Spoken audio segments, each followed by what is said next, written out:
you know, we need to work on the base of what we have, because, you know, we don't have 15 mags or 10 mags. So I don't want to give some information, but we need to adapt ourselves in the base of what we have.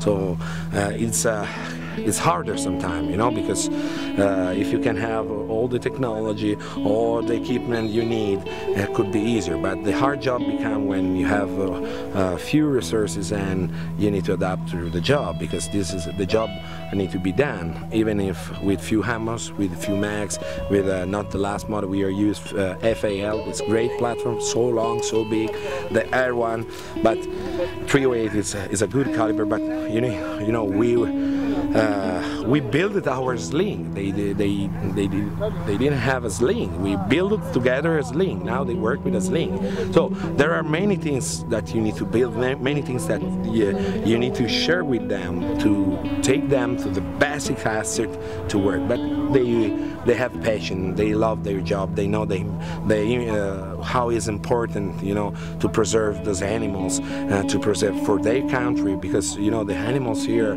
are a big resource for tourists, for money, for everything, for the economy, you know. And also it's important to protect them, because there are a few thousand of them. So the guys put heart in what they do, and this is why I am here, because I love this place, I love this land, and I love this job with them. But it's a hard job.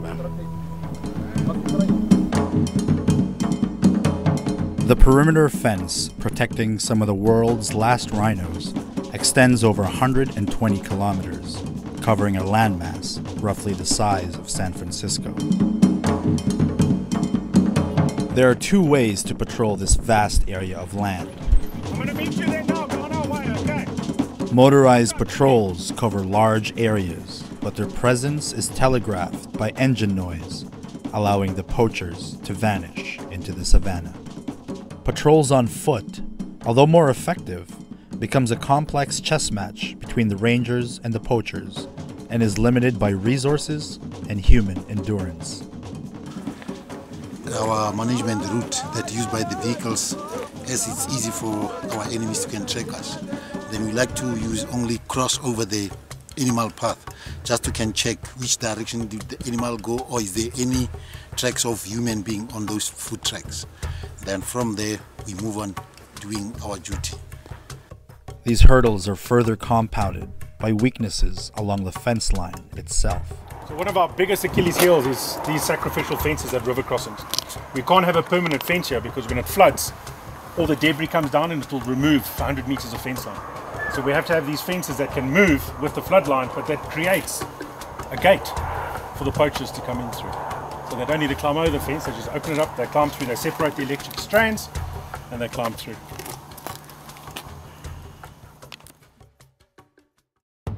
Despite astronomical odds stacked against them, some of the last rhinos on Earth stand a chance at survival against an increasingly sophisticated and militarized criminal poaching syndicate, because an intrepid band of rangers are committed to fight the good fight.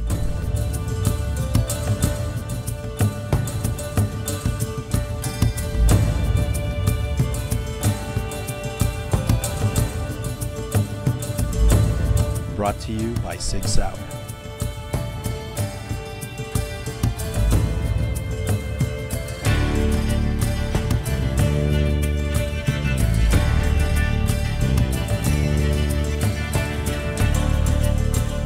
As the first training day ends, the specialized Team Zero International counter-poaching team are treated to spectacular views that only highlight the scope of their challenge.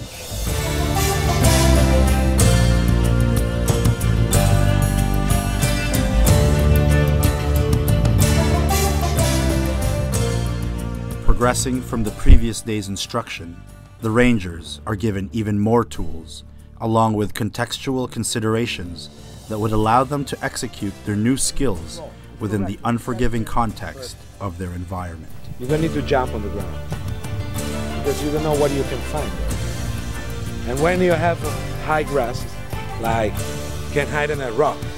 If we are in knee position, it's easier. If we are in stand-up position could be a little bit harder. So we need to follow. We need to block our weapon, we need to control our weapon, then we approach the ground, then back with the legs. This way, we can go high, a short distance. We block the leg. We stay on the ground, and this leg is blocked. Here I can engage in a short distance, high target. Understood? Is it possible? I see that. See? Now fight.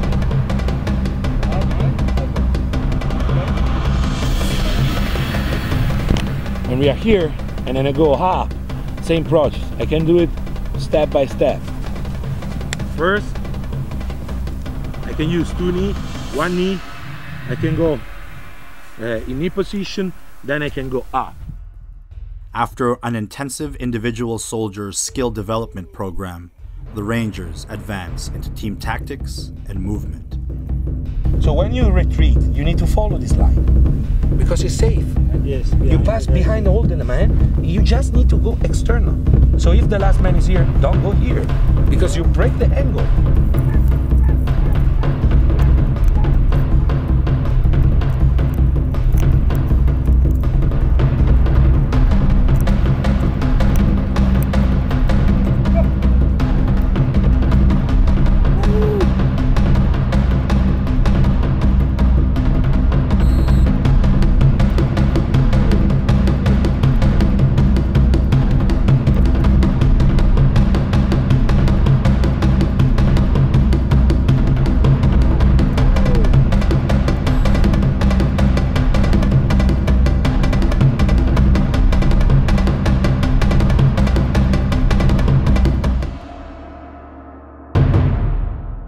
With the clock ticking, the instructors consolidate training information and look ahead to the daunting task of training the Rangers on vehicle tactics.